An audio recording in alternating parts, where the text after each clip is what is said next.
when we talk about what happened in the post-pandemic era of 2021, 2022, that's really structural where vehicle prices were high. They were, they were not just high, but they were inflated, right? Because of the, as we all know, the supply chain shortage. And ultimately, I think that in the back of everyone's minds, they knew that wasn't going to last forever. But in the moment, nobody was really thinking of that, right? So they're willing to overpay for this car. A lot of times it's because they're rolling in all this positive equity because the car that they had that was typically worth 20,000 is now suddenly worth 27,000. They have, extra cash burning a hole in their pocket. They're cognizant of the fact that that extra cash is going to go away eventually when values come down, but they're not thinking that the new car they're buying is also going to come back down in value. So that's really the structural part is the overpaying, right? But the behavioral is that they are doing it, right? Frankly, if they wait out, eventually they won't have negative equity, right? So if you overpay up front and then you get out of the car before the car is paid off or at least right sized, that's really the genesis of how this issue becomes a thing. Got it. Thanks. And I mentioned 1 in 8 loans is 84 months long. Anoop, how does that kind of solve the affordability problem today? Maybe it does, but does it cause a problem later on when people are stretched out so far? What's your experience in this area? Yeah, I mean, obviously it solves the today's payment equation, but pushes the burden to the future, right? And it's been a challenge. If you have higher interest rate and you've extended the loan for a longer period, then you're paying less and less of the principal. It takes much longer. So the JD Pass stat that I saw was, I think, about 44% of people with 84-month loans are coming back and doing a transaction within 3 to 4 years. So, which obviously means that there's a good amount getting pushed out for the future. So in some situations, it might make sense for have a long-term loan. When I bought my RAV4 20 years ago, I knew that we were going to be having it for like forever. Forever for me was like 16, 17 years. So if somebody's planning that way, yes, but most people don't. I shouldn't say most, but a large portion of that audience is not. That's the transaction is the challenge there. Great. Thank you, Anoop. And Alan, we were when we put together the white paper, we kind of argued that negative equity acts as a constraint on trading cycles, right? Lender risk complicates deals, et cetera. It makes it just harder to put the deals together for the dealer, et cetera. How does this impact the consumers purchasing the vehicles at the end of the day and their, compound work within the whole system in your experience? Sure. Thanks, George. And as you know, for the audience here, I have kind of a unique perspective on this. For about 8, 9 years, I helped run one of the early equity mining plays. It's called Prospect Vision, much like Auto Alert and Automotive Mastermind. We were one of the early players, so I kind of lived in this world. And as you can imagine, equity was and still remains the most important determinant of who likely is in a position to buy a vehicle. For all the data that is used and all the agentic AI and all, it still comes down to equity. If someone is 10 grand buried in their car, unlikely they're going to be able to get out unless they have to do some pretty major increase in term and all that. And so, we are seeing some pretty significant impacts on consumers. In our day, we would constantly work with people that had 2 grand negative equity, 3 grand negative equity. Sometimes dealerships would have us get aggressive and target people that were 4 grand negative. But as you said a minute ago, the average is 7, so that means a lot of people are more than that. So what happens is we've got a much smaller, shrunk pool of who we can go after as a dealership. And what you're seeing happening is, think about in the dealership, not every customer knows that they're in negative equity. They don't think about it the way we do. The sales team might know, they might not. If If it's a previous customer and they have a tool, they might be able to go into their CRM or equity tool and see, okay, George is here. I'm talking to him and he's 8 or 9 grand buried. They may not have that. As we know, salespeople churn at 100% a year. So the person could be there a month or two, might not have the knowledge or the confidence to try and get a sense of where that customer is with payments. So, often there'll be a lot of discussion, and then they'll finally get into the F&I box and then realize this customer just can't get purchased. Pretty frustrating for the dealership. They may have spent a couple of hours at that point. What will happen to the customer? They might be able to get approved, and they'll either have to go into much longer terms, as we've heard, higher interest rates, and now they've increased their negative equity from 7 grand to likely much higher than that on the next vehicle. So there's a lot of impact. They might have to go to less car. That's probably the right answer, perhaps a pre-owned. There's a lot of impact when this happens on both the consumer and the dealership. Well, let's come back to that in a minute. I want to go to David real quick and just talk about the consumer and how they think about it. I know that CDK did some research, right, David, about this topic.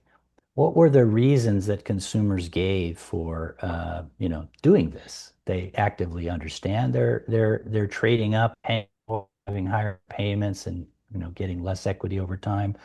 Do they understand they're doing that? Do they not? What are they trying to Yeah, accomplish? What did they say to you? sure. So we do a monthly pulse of car buyers, so people that have purchased. We've been doing this for years, and we just recently started adding more questions about financing itself and negative equity specifically, because we knew it was such a big issue. So in the second quarter, this is well over 1,200 car buyers. The number one reason they're trading in with negative equity is to get something new. They want the latest and greatest. So while 16% definitely wanted to lower their monthly payment, like it's that typical, what I think we all imagine is you bit off more than you could chew. Something happened to you in your life. You just can't afford the car, or especially the truck, any longer. And you need to get into something more affordable, right? But that's only 16% of the respondents. 34 said they wanted something new. So when you go back to, I think, Cap said it earlier, how much has changed since 2019? One of those things that has changed is the lack of people who lease. The lease numbers are far below what they were pre-pandemic.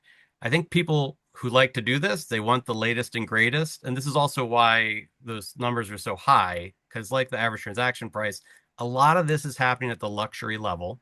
So the numbers are really high. So if this is what that 34% is, dealers really need to start hammering home the value of leases for these people. Because while a lot of people don't have money and they're trying to lower that thing, the people who want something shiny and new and they're being told they're going to take a 7 grand hit, they can afford it. They're like, I want something new so bad that I'm happy to take that at Yeah. least 7 grand hit for, if you're in a Mercedes. And there's some great dealers online, namely a Mercedes dealer who talks about negative equity, and some of the examples that he has of people bringing in 1-year-old Mercedes sports, the highest end, or G-Wagons, and what they're rolling into a new G-Wagon or whatever it is. It's really remarkable. But there is still that affordability thing that is real, but it is interesting to hear that how much has changed, and that lease, not understanding the value of a lease, if this is your situation, is one of those things that we found. Right. Wow. Hey, So hey, George, yeah, go ahead. if I could just add in real quick, keep in mind, if somebody is in a 60-month term or a 72-month term, the average that people keep those vehicles on that 5-year term, the average is about 36 months. On That's that right. 6-year, it's a little bit more. That's really what is one of the major causes of this negative equity. People want to get into that new vehicle, Yep. and they're coming out early. That No, happens. and I wanted to Not to build. mention the dealers keep sending them all these buyback offers Sure. to speed along the cycle. Alan, and that's what I was surprised about. Like, David, I would love your thoughts on this. What was interesting in the motivations? Because that's the general perception that dealers are the ones who are nudging people to have a transaction. But that number was like 12%, right? Like, is Hmm. that you read it? Yeah, that's right. And that's something we see, to that other point, used values are still really high. And so you have this part of the dealership that wants to acquire used vehicles more than any other thing that they have going on at that dealership. It seems right now that seems to be, besides obviously great service and F&I, where a lot of the profit comes from, but finding used vehicle supply yeah, across the board is what everyone is talking about. So they're going to those existing customers with 60-month loans and saying, "Hey, I'm going to get you into a new one." It might even with the negative equity, whatever it might be, they might they might end up paying less per month depending on what that new deal is. So because that used value is going to be so high, so there still might be negative equity in the deal, but it might be a really good deal. So not everyone doing this is doing something wrong right. necessarily, right? And so we want to educate people. You don't want to be that 16% that have to lower your payment because you bit off more than you can do. Two, you just don't want to be that person. But a lot of what's going on is outside of that. Um, but the 12% number to me, Anoop, on the dealer convincing them, it, was it low? Maybe, but I would guess a dealer would say that's a pretty good average for them. If they can Yeah. get 12 to 15% of people to do that, I think they'd be pretty happy. Yeah, no, and also some of it is movement into segments, right? So the market's changed over time. We mentioned, for example, full-size pickups. I mentioned the transaction price average is almost 50,000 on, overall, but the full-size pickup segment transaction price average is $69,000, right? Much higher. Why? There's lots of other choices out there that are expensive pickup trucks, and people are moving into those kinds of segments, right? We've seen all the SUV movement over the last 10 or 20 years. We're seeing also some of these other segments. So, and also maybe just to think about it as well, and I'll turn to Cap on this one.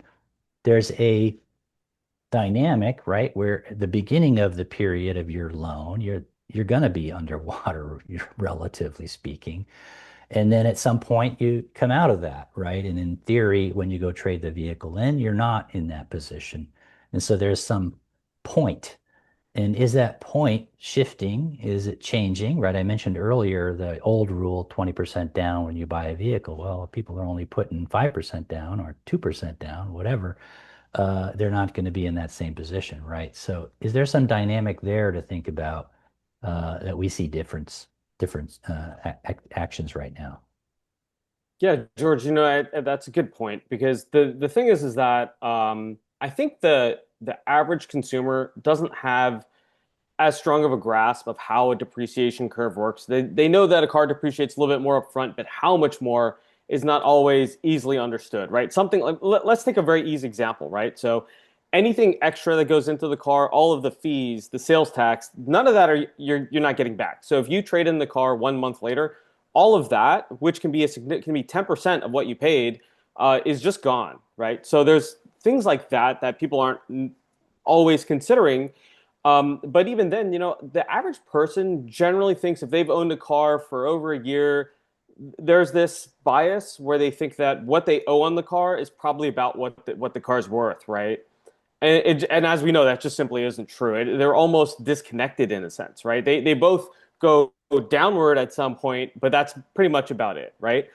And effectively, every dollar that someone overpays on a car is an extra dollar for negative equity, right? So if you should have gotten the car for 45 and you paid 50 and you end up with $6,000 of negative equity, well, five of that came from you paying more than you should have or adding on extras that you didn't necessarily need. I mean, that ceramic coating sounds great, but when you're financing 95% of the car and you're going to get out of the car in 2 years, maybe you didn't know that up front, but ultimately, if that's what's going to end up happening, you're not really getting the money back for the ceramic coating. You're not getting it for the wheel and tire insurance. And I'm not saying all those F&I products are bad, but they can exacerbate a problem that already exists out there, right? And then one other point I wanted to make, something we talked about earlier, where Alan mentioned that people might finance for 60 months, but they're getting out of the car within 36 months, right? And the obvious idea is okay, but hey, if they leased, then it might be fine. But the problem too there is that a lot of times people are getting out of leases early as well, right? Mhm. And if you think about it, yes, you finance a car, eventually it will be in the money, right? It might be closer to the end of the term if you overpaid for the car too much and has really bad depreciation, but eventually it will be in the money. Some leases never get in the money, right? Due to various factors, right? The residual might just be subvented up too high. But no lease is in negative equity if you turn it in at the end of the lease, right? So that turning it in early, too early, is really a big factor for the issue that we're having today in the marketplace. Right. And What if I could about, just add yeah, to go that, ahead, Alan. George, to Cap's point, keep in mind a lot of consumers, they just don't quite understand all this. They're what we call payment shoppers. And Yeah. that's the way the industry works. They know they've got in their mind 500 a month. That's what they're currently paying and they're comfortable. It could be that's their first car and that's the number they've come up with. It could be what the banks approved them on.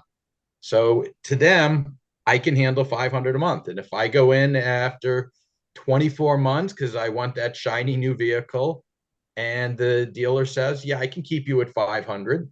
Now he just moved them from a 60-month term to an 84-month term, probably not in their best interest, but from their eyes, I'm at my $500 a month payment. And Yep. guess Yep. what's happened? And I'm not obviously right in the dealerships these days, but all the folks I talk to say it's just incredible how many people now are coming in. It's a major issue that they're dealing with. Let me ask also about electric vehicles. They have a lot of incentives. Last year, certainly the government incentive, but they still have more incentives than regular vehicles. Even the transaction price is a little higher. I mentioned 56,000 versus 50,000.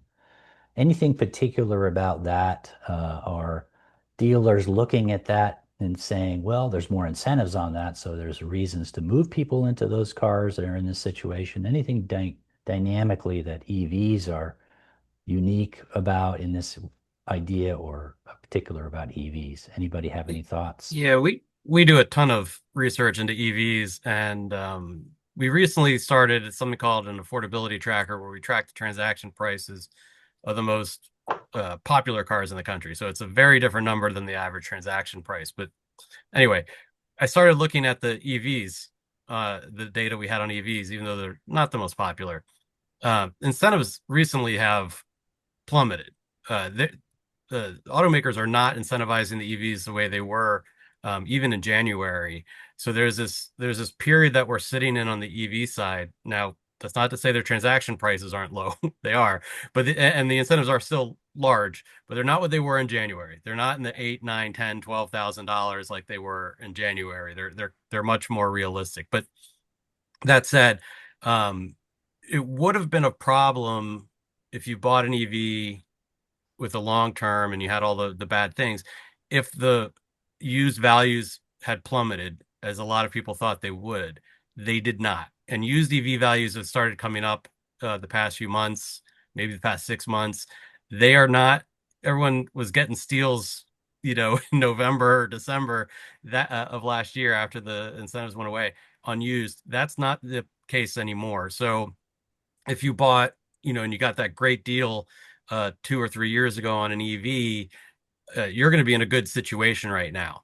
Yeah. So yeah, So, actually, the EV folks might be in a better position than a lot of people imagine. so that's interesting, David, because EVs as a share of the market, of course, are still small overall.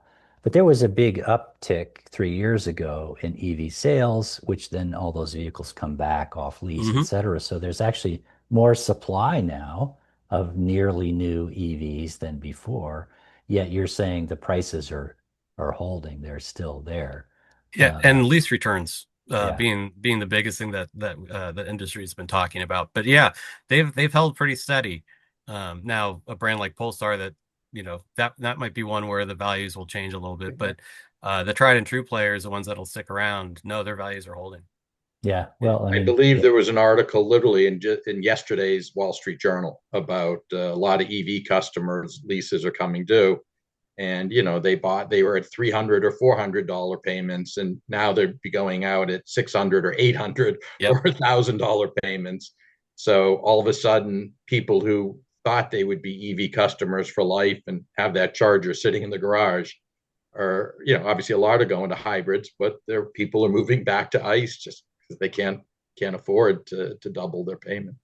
yeah. And I'm just thinking that the share of automotive expenditure in somebody's normal budget is going up and up and up. People can't buy houses, right? That's a big topic of discussion. So maybe if they can't buy the house, they buy the really nice car and they That's right. put their share of income into that, right? Because the house is just unattainable, but the car is still attainable. And there's a lot of choices out there of really high quality vehicles, right? Yeah, the market right now is extremely resilient. I mean, the fact that we're hitting 16 million SARs Yeah, with everything going on is yeah, I pretty agree. remarkable. With all the tariffs and everything, you'd expect it to be very different. Yeah, yeah. So it's we use the word resilience a lot, but it is showing through. One And other even, point, not yeah, go Yeah, go ahead, ahead. Anoop. I was going to say, like, even for, at least for past few months, the transaction prices have steadied, but the monthly payment has gone up because the interest rates are higher, right? Yeah, So yeah, yeah. it's a larger share Yeah, of the project. and the interest rate one is interesting too. This is something we dug into on our F&I study a few months ago. And when you look at, because you keep going back to that pre-2019 era, but if you're a millennial, there's never been a time in your adult life when 0% financing wasn't readily available until today. So that generation, which is the biggest generation buying cars right now, their whole entire history until their current purchase, car purchase right now, they've gotten great interest rates. And so, when they had 0 or 1.9 or whatever it is, and now they're looking at 4.9, 5.9, even with good credit, that monthly number, and to someone else's point, everyone shops on monthly number now. It wasn't that way 20 years ago, but it Yeah. has changed. That monthly number for that shopper, again, their whole entire adult life, they have not seen this price. Even if they keep buying, Honda Accords, it is a different monthly payment today than they've ever seen before. They want to dig, and Alan mentioned that, and I'm curious, is this simply like one more data point about the American way of life and consumerism? Why did this monthly payment number become such a big thing that everybody focuses on? Is it because that's the way it's presented at the retail? How do we change that? Yeah, it's really a chicken and egg thing, right? I don't think it was something that the dealers pushed. I think it's what the consumers were asking for, and so the dealers made sure to, Sure. keep showing it. And there's a whole thing about the Foursquare and not showing the final price or whatever and that kind of thing. But right now, everything is so transparent that what if you want to, you're going to see that final price, right? But you're still fixated on what the monthly payment is.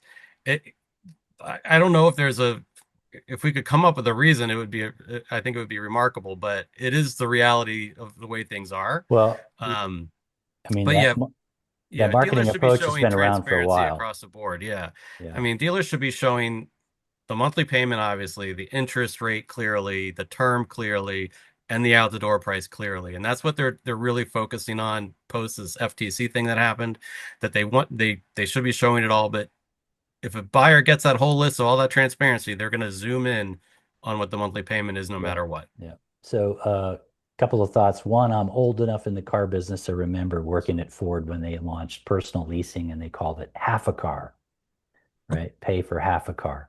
So that's how you talk about monthly payment. Second is, Anoop, you spent a lot of time at cars.com or now Cars Inc., understanding how people shop for cars online, et cetera. David raised a good point about there's kind of rules about disclosure and what you're supposed to talk about. How do customers research this and figure this into their research? Do they even pay attention to this in your experience? How do they kind of end up in this situation where they're landing on a car that's too much, that much more than they can afford, and they kind of create this problem for themselves. But they start online, right? Most people start online. Yeah. What are they And learning? What David, should they be learning? yeah, David also has obviously a ton of experience at third-party sites. He was part of the editorial team there. And it's actually quite fascinating. And to be blunt here, things have improved, right? So yeah, the biggest improvement I see in valuation of your current car. So that's one thing that I see in the last 15 years is dramatically changed. You can get a firm number. In the past, you had to take to CarMax, get a certificate. Now, of course, you can get all that online. Yeah, The problem here, George, is that when people are shopping, many times it feels like their current financial status is on one side, and the desire and what they're looking for becomes a separate decision. In an ideal world, I'd love a very clear assessment of where you stand today, and then keep the second car purchase as a completely independent decision. And there is some progress, I would say, like the whole My Garage type feature. We can have a car saved and you can see the current valuation. In an ideal world, you can also get a firm payoff estimate there, but that doesn't happen because data is a bit fragmented. I mean, if you think about it, you have valuation providers on one side, you have financial institutions who have information about the exact payoff amount. Then you have dealers with the vehicles and available incentive. All these things are sitting completely separate. In an ideal world, you'll bring it all together and give a objective assessment to a consumer on here's your current status. If you make a transaction today, here's how much debt you'll be carrying forward. And then are you okay with it? Right. And an right, informed way, if we can present it, then I think we can get more and more people to make good financial decisions. And it's more of a choice architecture problem. You have to give people the right information in a very clear way so they can at least consider it. Of course, some people will still go beyond that means we can't control that. right. Thank you. And one point just to add with a lot of the sort of the online tools, um, they're good. They're still not perfect at determining equity values, even if they have that. The payoff balance, if if it's the dealership or the bank, yeah, that they know. Valuing the vehicle is still art. An online tool is going to be working off of the last 8 digits of the VIN, and on a F-150, you could have the same last 8 digits on a vehicle that could be worth 50,000 or it could be worth 70,000, depending on how it's been outfitted. And there's been a lot of efforts to try and get the accessories and all that into the online tools, but a lot don't. So there's a pretty wide range too. So that also I plays agree, into it. Alan. There is certainly like nuance on how to do it exactly right, but I'm talking about something as simple as you can go to, for example, Carvana, get a firm offer, and they pick up, and that's happening today. They make a Yeah. mistake, that's their problem, but at least consumer can get a firm number, right? That's a reality. They get that idea. Yeah, the Carvana thing is they get that idea, and most dealers they're going to match Carvana, Yeah. if not beat it. Yeah, So that's a, I don't want to promote that brand, Yeah. but it is something that happens a lot. And it does give that, at least that initial sense of where you stand. And if it's off 1,000 here, off 1,000 there, so be it. But it does give you that ballpark for sure to get started. And then, yes, but a lot of these consumers, Alan, you were talking about it. Do they know to look at their if the bank gave them the financing or the captive gave them the financing to go look at the payout, they have to dig in, they might be on auto pay, right? They might not have logged into that website in 2 or 3 years to Well, just know that you can get that. I do it like every couple months just to, feel better about myself. But the average consumer does not do that. So it's it's all these things are correct at the same time. So it's really interesting that the tools are there that if they were informed and had they're doing all this other research, if they knew this was part of that research they should be doing, I think that would be a really good place to start. yep, yeah. yep. Yeah, there is a lot of tools out there. We, in fact, have a client, Data One, which specializes in vehicle build data. And I remember seeing a case study about F-150, I think it was, average price versus an Last problem. accurate build data price. And it was like a $15,000 swing, right? Because of all the different things you can put on. So the market, the dealers, everybody needs to kind of pay attention to what's really there versus what the average is. Okay, very good. So let me come back to Cap real quick. Cap, when you have this situation where customers have this negative equity problem and there's kind of a challenge for the dealer to put a deal together, what typically happens? How do they resolve all that? How do they kind of still find a way to get the customer in a car that they can deal with, et cetera? What's some of the feedback you've heard over the years on this? Yeah, George, and the thing is that there's often different solutions depending on the brand, how they handle it. Some brands are just more equipped to do it because they deal with it more. And they even have some programs, for example, something as simple as if you had a certain amount of money that you're going to spend on incentives regardless, if you put a higher proportion of that into dealer cash, that can be used to absorb negative equity versus some other type of incentive on the vehicle, like say a special finance rate. Things like that can help because really, when it comes to trying to get a deal structured, a deal that is rolling in a significant amount of negative equity, the major challenge ends up being LTV, right? So the loan to value. So that's why sometimes what dealers will even do is push you to a different car that has really high incentives. And in fact, going back to what we were talking about with EVs, EVs often were used as a target vehicle simply to absorb negative equity, right? So That's right. I heard countless tales of, and I'm not picking on this brand, but let's say someone comes in and they're interested in a Honda CRV or Passport, right? But they have a lot of negative equity. The dealer would say, "Hey, you know what? Instead, there's $15,000 incentives on this Prologue. We can absorb all that negative equity, and we can get the deal structured, right?" So you're pushing someone into a car that they weren't necessarily coming in looking for because that's the only vehicle that can absorb it. The issue is that, and again, I'm not picking on Honda. There's a number of manufacturers that have these types of variety of vehicles in their showroom. But for example, that Honda Prologue, by rolling in say $10,000 of negative equity into that car, right off the bat, that person is gonna, when they get out of that Honda Prologue down the line, they're going to be $10,000 more in negative equity than they would have had they just bought it fresh, right? So right off the bat, you have that problem. And then also, I mean, look, we already know that EVs have a different cycle. I mean, obviously, there's some things that are in favor of EVs residual values, some things against it.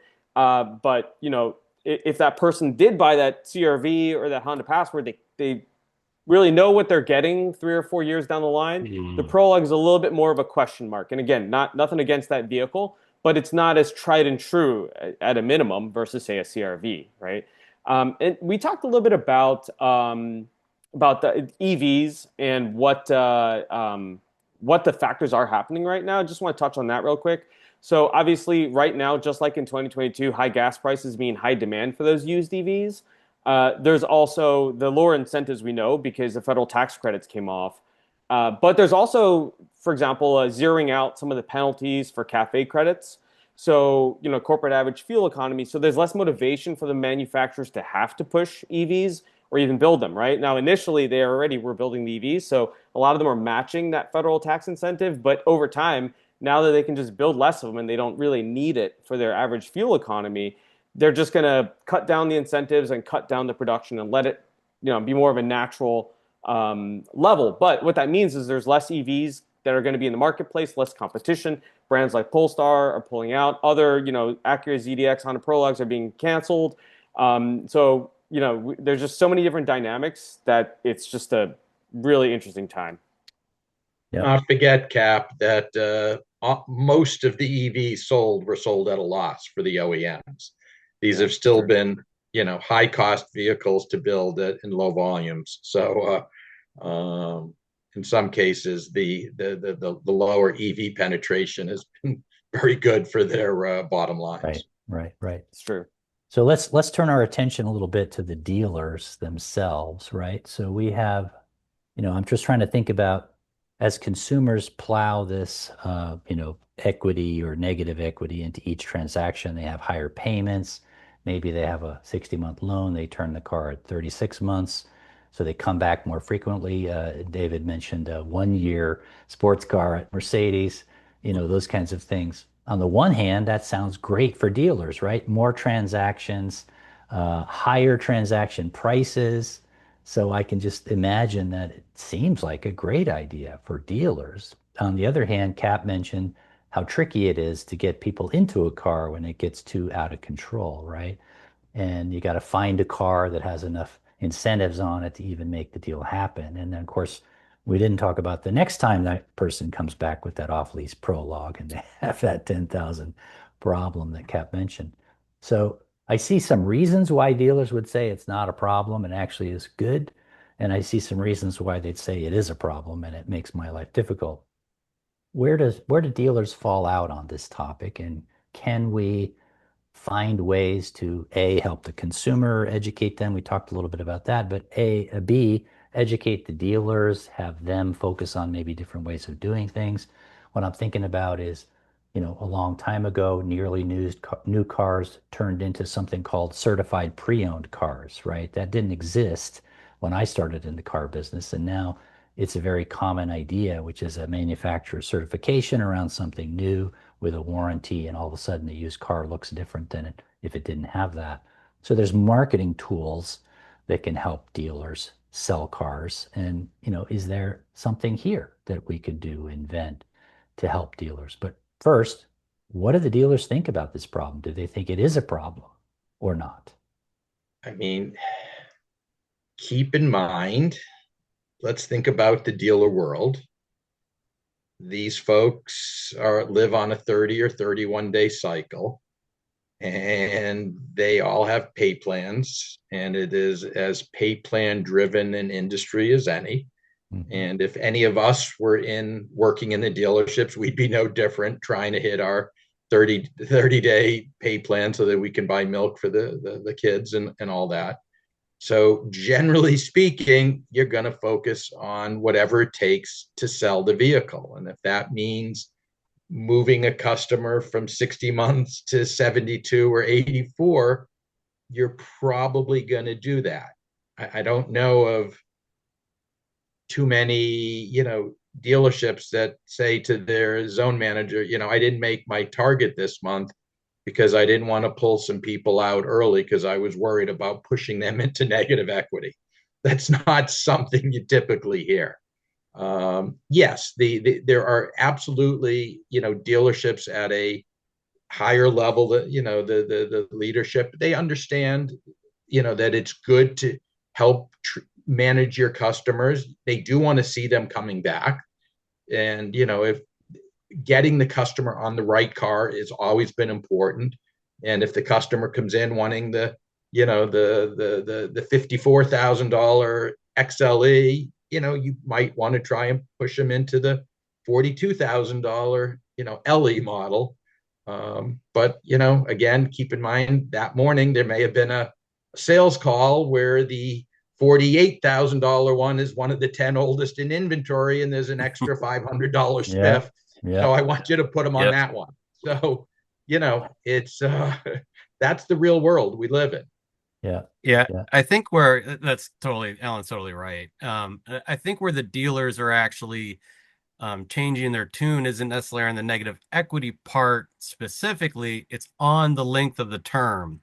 And that while these long terms have become more popular overall, dealers do know it's a problem because the longer that term, the less likely the person will return to that dealership to buy again. Right. So that is top of mind with dealers with these terms. I've heard some dealers saying they will not do um, these 8 year or 7 8 year terms. They won't do them. They just say that's not good for our business, the health of the business. So dealers, they understand all of it, but to Alan's other point, you know, there are other motivating factors on that 30 days time frame that might want you to do it. I think there's certain brands and certain clientele where you need to get those longer terms just because they're not going to get into even a compact sedan if they don't have that kind of term. Yeah. So you're not going to move anything off or where you're located, right? So there's all these other different factors for each dealer that is unique. But overall, I do think this term, and by the way, we had this question in our study too. 50% of people extended their loan past what they expected to lower that rate. Mhm. So they went in thinking they're going to get a 48 or a 60-month loan, and they realized quickly, nope, got to extend it. So um, it's happening, and the dealers are really aware of it. I Right. mean, it all comes back to this affordability we've been talking about. With that average price going up, as you talked about Yep. at the beginning, George, you have no choice but to, if the car that was 38,000 the last time is 52,000, you got to push the term. Yeah, and dealers put a lot of energy into loyalty and having people be loyal to them to buy cars and service their car and send the emails, and they do all the different efforts to try and retain you. But if Yeah. you can't afford it when you come back, right, you can't make that transaction happen, or it gets harder to make, as Cap described. And So I think that's the mindset shift needed, right, George? Because if you're a dealer for the long run in your community, you cannot think in terms of extracting for next 30 days. You have to nurture that customer base for next decade. And that Yeah. won't happen if you put people in those situations that is not sustainable at all. yeah, It's hard, yeah. of course. Yeah, Uh, and George, I was Go going to ahead, say, Cap. in the white paper, we had that example, right, where someone may, a bit of an extreme example, but let's say if someone is looking to buy a $32,000 car they could have gotten for 30, but they have $10,000 in negative equity.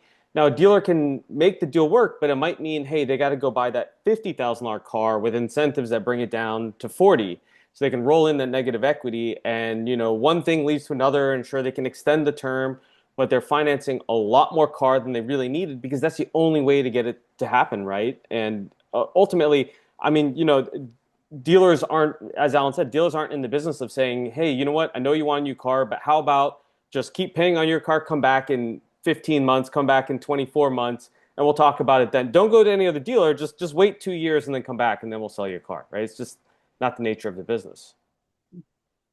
So let's talk a little bit about the OEMs themselves, right? So they have a vested interest in making sure these transactions happen, these cars get sold, these dealers are profitable, customers are loyal and satisfied. There's 1,000 reasons why the OEM cares about all these things. They have their own banks and finance companies as well, right? So, how do they do something about it? Can they do something about it? Do they even care about it? Similar as the dealer question. I was in an OEM and I was in those 30-day meetings about sales as well. And that's at the national level, not just at the showroom level. And we had the same kind of pressure and incentives and all the same things. But at the same time, we also had customer satisfaction targets and loyalty targets and all kinds of longer term things that we needed to do. So we had to balance both. What do the OEMs think about all this? Do they think about it? And do they do anything about it? Or can they do anything about it? I'll I just mean, open that up to anybody. yeah, I mean, I think there's no question that it's important to them, and they're aware of it. Listen, it's all over the news. David talked about SAR. Yes, it's been resilient, but it also hasn't grown a whole lot in the last 20 years. We were at 16, 17 million 20 years ago. And I will tell you that negative equity is certainly one of the, along with affordability, the major headwind. The question is, do the OEMs have programs to avoid putting customers into negative equity, or are they thinking more about how do they help those that are already there? And my sense is it's more of the latter is where the focus is happening now, since it's become such a big problem. They we talked in the white paper quite a bit about maybe some more education and programs to help folks get out of negative equity. Haven't seen a lot of that, but my sense is we're starting to see, and hopefully we'll see more of it because it has become such a big issue. So I think the OEMs always have certain vehicles that work better for subprime customers. That's nothing new. The GM, the Malibu may have been that vehicle, or Yeah. certain ones. But I'd like to start seeing more of that educational component, and I think that's going to come more from OEMs than dealerships for the most part. Along those lines, I'm just wondering, David, did you in your research get any feedback from customers that they were aware of what was going on? I think you mentioned 50% extended their loan. They knew that they needed to do that to keep the payment. Do they have awareness that they're causing this problem for themselves when they go make these deals? Or, you We didn't talked have that. early on about why they do it, right? Why they want to Yeah, upgrade, they want to get the model, but do they have awareness about what's going on? we didn't have that question, but about half in our F&I study that came out recently were surprised by the interest rate they were given. That they don't research interest rates enough, but they were surprised of what they qualified for. Only 40%, and this is one of those things, only 40% of buyers were comfortable doing a credit check with a dealer online. So they would know what they were getting into. They are not comfortable doing that process online. They think their credit's going to get a hit. They don't like it. They'll do a lot of other things. They'll give you your social security number more readily and their driver's license more readily than they're going to do a credit check. Hmm. Because there's this, I don't know where the idea, comes from that it's going to hurt them. Because generally it's a soft pull, like it's not going to hurt Right. your credit. Right. And so if they just did that, I mean, imagine if if they just went through that and they learned that it's not what Credit Karma says, this is what you're going to get when you come in the door or not. Yeah. That Yeah. changes the whole. You can do all your research online and get that monthly price online before you come in if you do that, right? And otherwise, you're that 50% that are just surprised at what you're going to get. Yeah. Um, to the automaker, so that's what we heard from them. To the automaker point, I don't think there's much an automaker can do besides, well, one, they should really focus on incentivize APRs as their incentive versus cash back. That's what's going to move the needle. I've been saying this for a long time, and you see it a lot. So advertise the APR. Don't Cashback's not going to, Right. what's 2,500 mean, right? But you know what 0 or 1.9% mean. Um, which is kind of funny. And then the other thing that they have to do is have a full lineup of vehicles. Make sure that the base trim has those features people want. Most automakers now, every base model's got Apple CarPlay, for example, Right. right? That used to be an upgrade. You got to have that in your base model. So you have to have that full suite of vehicles. And the one example, and they know it. This isn't, I'm not picking on them, but Ford got rid of their entry level vehicles. The most affordable car they have is over $30,000 and it's a pickup truck. It's a Maverick. So they don't even have something to offer these people that need to get out of their, let's say they're in a Ford Escape and they need to get into something else. There's nothing else for them to get into at a Ford dealer. Just think of 2029, that. new ones are coming. Right? So, I mean, and so Ford's obviously they acknowledged all this and they've been talking about it a lot, but Chevy sells tons of Suburbans and Tahoes, but they've got a Trax, right? And now granted that's built in Korea and costs might go up. But they have that vehicle in the store. Right. They have had that problem figured out. So that's on the automaker side, I think that's all they can really do. And David, do you think the captive finance companies can at least do a little more on the education side, like better report design, better screen design? I know not everybody looks at that, but it has to start somewhere, right? I I I think it's coming down to a couple places in terms of where people are digesting the information and where they're being educated. So if you take where that's happening, it's social media. Yeah. And so if that's where people are getting educated about what's happening with car purchases, especially people in these situations, they're on TikTok. Yeah. Um, the people I see educating are car dealers. And they might do it in a funny way. There's one guy that is very funny, and he's like, "You're not get." He jokes like, "You're not getting." They come in with a Telluride. He's like, "You're not getting a Telluride with 400 credit," and he's right. So that's done in a funny way, but they're doing. There's others like the Mercedes dealer I mentioned, Benzes and bow ties. He's talking about negative equity all the time. These people have millions of followers, and you think, oh, car dealers, who wants to watch that besides other car dealers? That's not the case. And there's even good financing guys on TikTok that are doing financing advice.